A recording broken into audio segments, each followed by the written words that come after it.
Hi எல்லாருக்கும் வணக்கம் and welcome back to my channel. எல்லோரும் எப்படி இருக்கீங்க? நான் ரொம்ப நல்லா இருக்கேன். வெளியில் இப்போ ரொம்ப வெயில் அடிக்குதுங்க, அதனால் எல்லோரும் பார்த்துருங்க. இன்றைக்கி என்ன வீடியோ பார்க்க போகிறோம்னா என்னோடய வார்ட்ரோப்பை தான் க்ளீன் பண்ண போகிறோம்.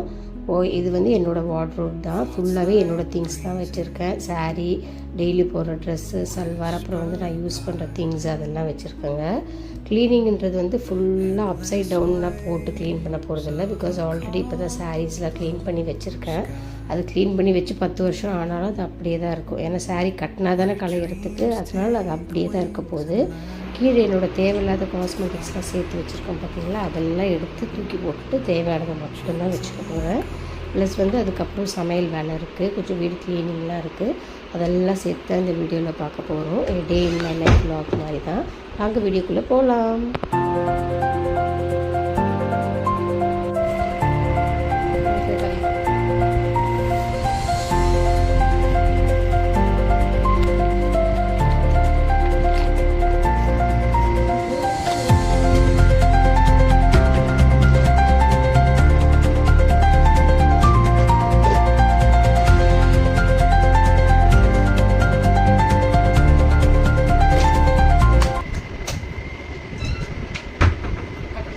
எல்லாத்தையும் எடுத்து கீழே வச்சுட்டேங்க. வச்சுட்டோன்னே தான் தெரியுது இவ்வளோ தேவையில்லாத திங்ஸ் வச்சுருக்கேன்னு சொல்லிட்டு. இருக்க 4 முடிக்கு 4 ப்ரஷ் வச்சுருக்கேன். பட் அதெல்லாம் யூஸ் பண்ணுறதில்ல, வாங்கி எப்பயோ வச்சது அப்படியே எடுத்து வச்சுருக்கிறேன்.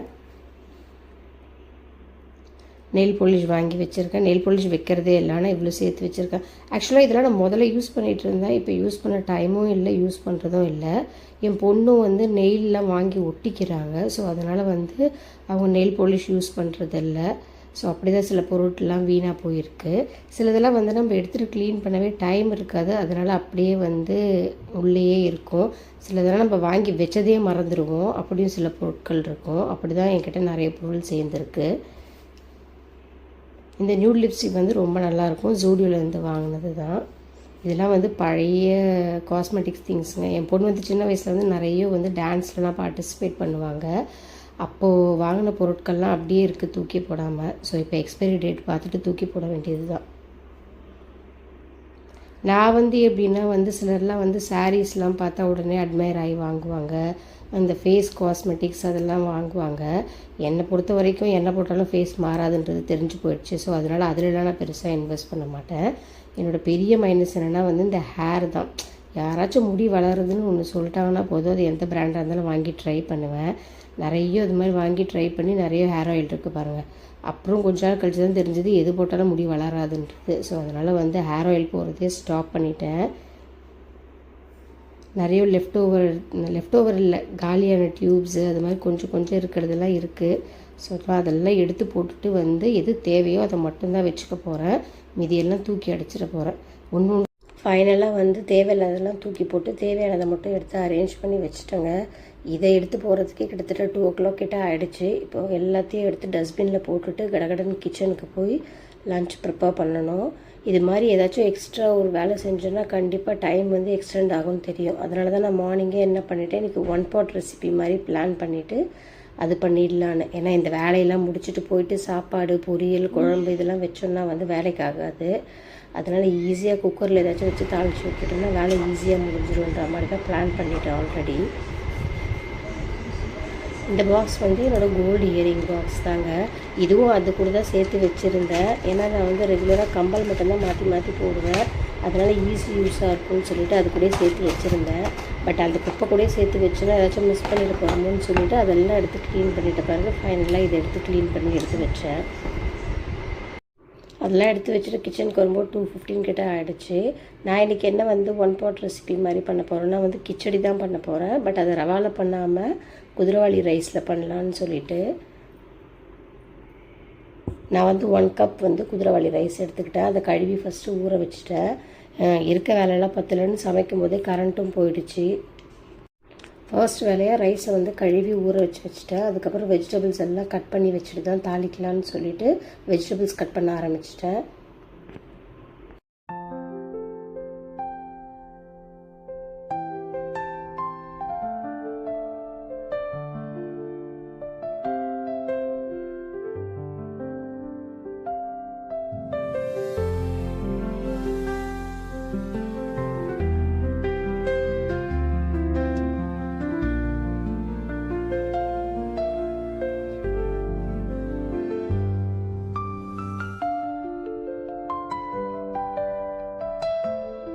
அது வறுக்கணுமேப்பா. அப்படியே சாப்பிடக்கூடாது. நான் போட வறுத்து தரேன். வறுத்து கொடுக்குறேன் ராஜா. பெரிய பெரிய வெறும் வயிற்றுல போட்டா இது வலிச்ச மாதிரி வயிறு வலிக்கிறாங்க. வயிறு வலிக்க குட்டி வயிறு வலிக்கும்.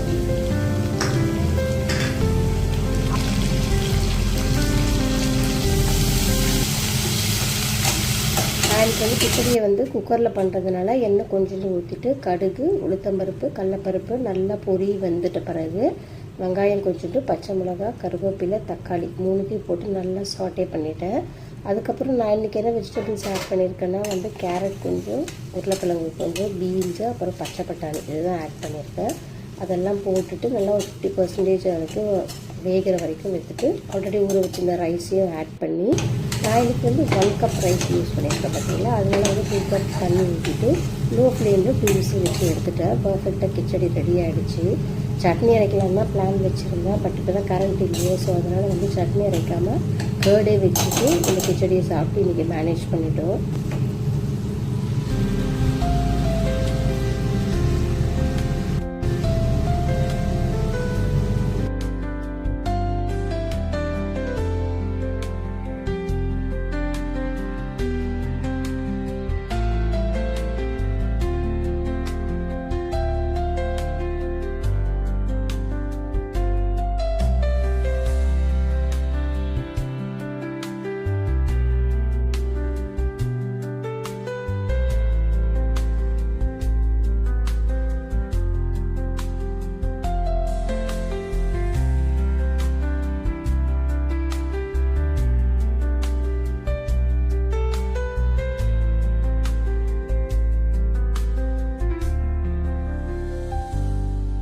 நல்ல வேலைங்க சமைச்சு முடிக்கிறதுக்குள்ளே கரண்ட் வந்துருச்சு. அப்படியே எல்லோரும் போய் பெட்ரூம்லேயே உட்காந்து சாப்பிட்டுட்டோம்.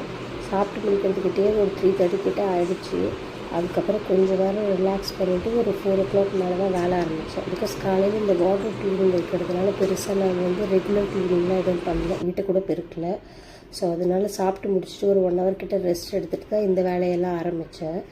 பசங்க இப்போ லீவில் வீட்டில் இருக்கிறதுனால எடுத்த இடத்துல எதுவுமே வைக்கிறது கிடையாது. அங்கேருந்து இங்கே எடுத்துகிட்டு வந்து வைக்கிறாங்க, திருப்பி எடுத்துகிட்டு போய் அங்கே வைக்கிறதே கிடையாது.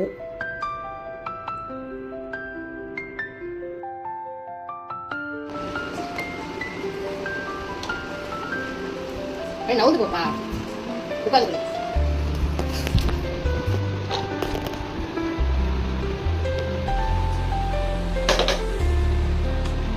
பெட்ரூமில் வந்து இந்த ஒரு ட்ராயர் இருக்குது, இதையும் க்ளீன் பண்ணணும். இல்லை டெய்லி யூஸ் பண்ணுற கிளிப்ஸு, ஹேர் பேண்ட்ஸு, இந்த வந்து ஆக்சிடைஸ் ஜுவல்லரி, வாட்சஸ் அதெல்லாம் இருக்குது. இதையும் க்ளீன் பண்ணி ரொம்ப நாள் ஆச்சு. அதையும் எடுத்து க்ளீன் பண்ணோம்.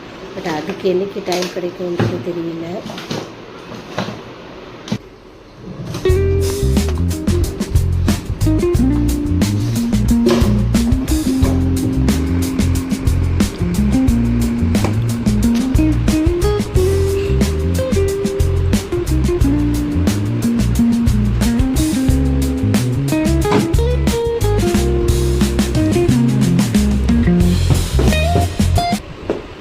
தோற்ற துணியாக எடுத்து போட்டு வச்சுருந்தேன், அதையும் எடுக்கணும். இந்த வந்து டெய்லியும் வந்து ஆன்லைன் கிளாஸஸ் அட்டன் பண்ணுவாங்க என் பொண்ணு. அட்டன் பண்ணிவிட்டு அதை சரி பண்ணி வெடின்னா அது பண்ணவே மாட்டாங்க, அப்படியே கழிச்சு விட்டு தான் போவாங்க.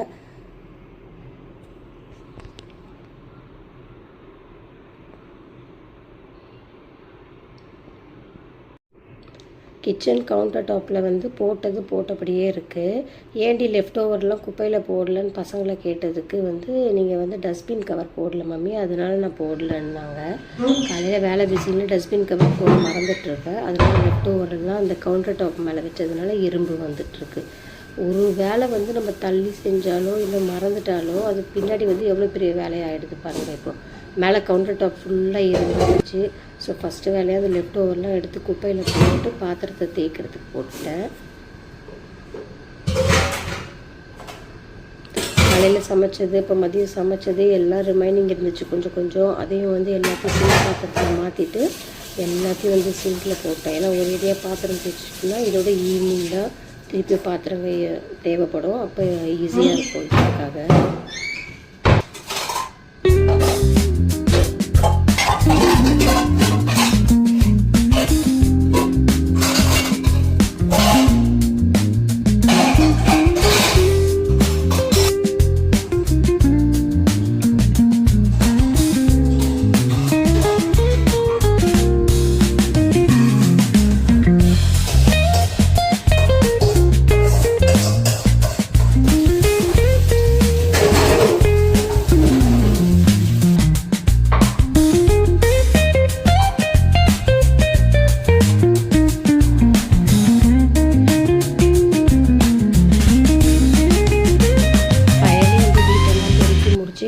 டாப்லாம் க்ளீன் பண்ணிவிட்டேன்.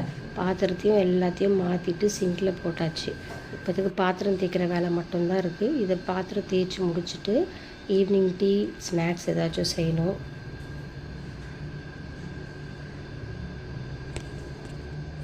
இன்றைக்கி ஈவினிங் ஸ்நாக்ஸ்க்கெலாம் வந்து ஹெவியாக என்னால் செய்ய முடியாது. ஏன்னா பாடி வந்து கம்ப்ளீட்டாக வந்து ட்ரெயின் ஆகிடுச்சு.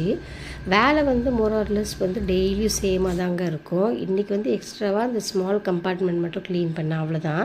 அது ஒரு பெரிய இஷ்யூஸ் இல்லை. பட் ஆனால் நடுவில் ஒரு 3 hours கிட்ட கரண்ட்டு போயிருந்தது பார்த்திங்களா. அதில் ஸ்வெட்டில் ஆனதில் கம்ப்ளீட் ட்ரெயின் அவுட் ஆகிடுச்சு. அதுதான் வந்து ரொம்ப எக்ஸாஸ்டடாக ஃபீலிங் இருக்குது. ஸோ அதனால் நான் இன்றைக்கி வந்து ஈஸியான ஸ்நாக்ஸ் பண்ணிடலான்னு ஏர் ஃப்ரையரில் மக்கானா வந்து ரோஸ்ட் பண்ணி கொடுத்துடலான்னு. இது பயங்கர ஈஸிங்க. மக்கானாவை போட்டுட்டு பட்டர் பெரி பெரி சால்ட்டு ஆட் பண்ணிவிட்டு ஏர் ஃப்ரையரில் வச்சு எடுத்துட்டா பயங்கர ஈஸியான கிறிஸ்பியான ஹெல்த்தியும் கூட. இது அந்த ஸ்நாக்ஸே கிடச்சிரும். தம்பி வந்து மத்தியானம் கிச்சடி சாப்பிடல. நான் அதை வீடியோவும் எடுக்கல. பிகாஸ் எனர்ஜியே இல்லை கரண்ட் இல்லாததுனால. அவனுக்கு வந்து ப்ரெட் ஆம்லேட் பண்ணி கொடுத்துருந்தேன். அதை தான் அவங்க சாப்பிட்டாங்க. அது பத்தாது அவங்களுக்கு, ஏன்னா 2 தான் சாப்பிட்டாங்க. ஸோ அதனால் எனக்கும் தோசை சுட்டு கொடுங்க மம்மின்னு கேட்டிருந்தாங்க. ஸோ அதனால் அவங்களுக்கும் தோசை சுட்டு கொடுத்துட்டு தக்காளி தொக்கு செஞ்சு கொடுத்தேன். ஸோ இப்படி தான் ஈவினிங் போச்சு. என்னோடய டே வந்து மோரார்லெஸ் சேமாக தாங்க போகும். இதில் வந்து வேலை அதிகமாகுமே தவிர்த்து கம்மியான நாள்லாம் கிடையாது. இது ஆக்சுவலாக எல்லாராலையும் ரிலேட் பண்ண முடியும். எஸ்பெஷலி பசங்க வச்சுருக்கவங்க இந்த சம்மர் ஹாலிடேஸில் அதிலெல்லாம்.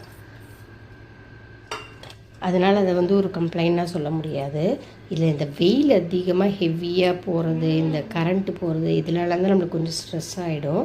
வேலையும் கொஞ்சம் இழுத்து விட்டுரும். அது மாதிரி தான் போகும். எடுத்த பீஸில் சால்ட்டும் இருக்குது, காரம் அது ஒட்டாது. எடுத்து ஆடும்போது கழுப்பி சாப்பிட்டா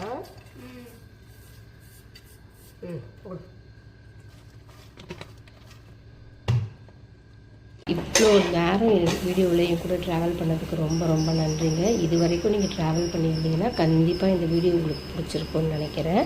பிடிச்சிருந்தா கண்டிப்பாக சேனலுக்கு சப்ஸ்கிரைப் பண்ணுங்கள், வீடியோவுக்கு லைக் பண்ணுங்கள். உங்களுக்கு எந்த பாட்டு இதில் பிடிச்சிருந்ததையும் கமெண்ட் பண்ணுங்கள். உங்களை வேறு ஒரு வீடியோவில் நெக்ஸ்ட்டு மீட் பண்ணுறேன். அது வரைக்கும் பாய் பாய்.